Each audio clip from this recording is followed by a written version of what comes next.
નમસ્કાર, રાજનીતિ સંદેશ ન્યૂઝમાં આપનું સ્વાગત છે।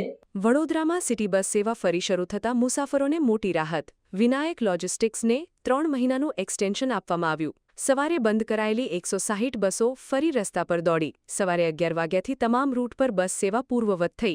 સિટી બસ બંધ થતાં સવારે મુસાફરો અને વિદ્યાર્થીઓ મુશ્કેલીમાં મુકાયા હતા। તંત્ર અને સંચાલકો વચ્ચે તાત્કાલિક બેઠક બાદ નિર્ણય લેવાયો।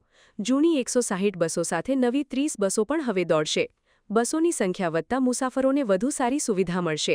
વહીવટી તંત્રની ઝડપી કામગીરીથી કલાકોમાં સમસ્યાનો ઉકેલ આવ્યો। બસ સેવા પુનઃ શરૂ થતાં શહેરના નોકરિયાતો અને સામાન્ય નાગરિકોએ લીધો રાહતનો શ્વાસ। વિનાયક જે ટ્રાન્સપોર્ટ સર્વિસ જે વિટકોસની બસ ચલાવે છે એનો કરાર રિન્યૂ થઈ ગયો છે। 3 મહિના માટે એને એક્સટેન્શન પણ આપ્યું છે અને હાલમાં એની સેવાઓ શરૂ થઈ ગઈ છે, એટલે હાલમાં એવો કોઈ પ્રશ્ન નથી।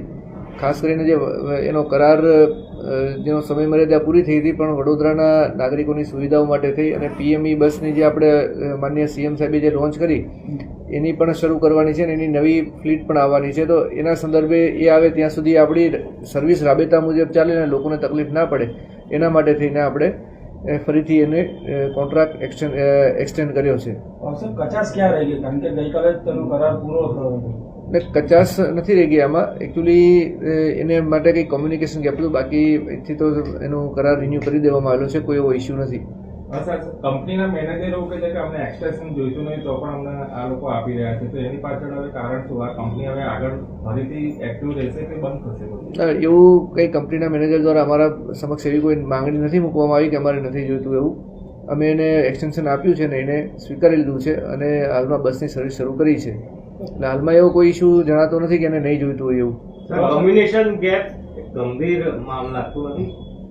કમ્યુનિકેશન ગેપ કદાચ એવું લાગતું નથી, પણ એમના લેવલે કોઈ કન્ફ્યુઝન રહી હશે, બાકી એથી તો મેં એને એક્સટેન્ડ કરી આપ્યું છે। શહેરની બસ સેવા બંધ થઈ ગઈ? હાલમાં ચાલુ થઈ ગઈ છે બસ સેવા। સર, એમનું એવું કહેવું છે ગઈકાલે તેઓ અહીંયા આવ્યા હતા પરંતુ અહીંયાથી કોઈને એવો રિપ્લાય મળ્યો નથી, એટલે જ એ લોકોએ આ સ્ટેન્ડ લીધું છે। એવું અમારો કોઈનો એને સંપર્ક કર્યો હોત તો એમને સ્પષ્ટતા થઈ જાત। એમણે મારો પણ સંપર્ક નથી કર્યો અને નીચેના લેવલે એમણે કોઈનો સંપર્ક કર્યો અને આવી કોઈ બાબત હોય તો અમારા ધ્યાને મૂકી હોત તો અમે એની સ્પષ્ટતા કરી આપે તેને।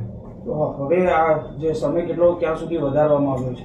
હવે હાલમાં 3 મહિના સુધીનો સમય વધાર્યો છે અને જેમ જેમ જરૂરિયાત પડશે ને જ્યાં સુધી સ્મૂધ ટ્રાન્સપોર્ટેશન નહીં થાય, લોકોને તકલીફ ના પડે એ માટેની અમે કાર્યવાહી કરીશું। સારું, તો હવે આવી ફરી પ્રકારની આવી ગેરરીતિ ઊભી થાય, બેદરકારી ન ઊભી થાય, ક્યાંક કોમ્યુનિકેશન ગેપ ન થાય તેના માટે શું હવે તકેદારી આપે? હવે તો તકેદારી એ જ છે કે અમે એને કીધેલું જ છે અને આમાં કોઈ જાતનું આવું લોકોને અગવડ પડે એવી કોઈ પણ બાબત નહીં થાય।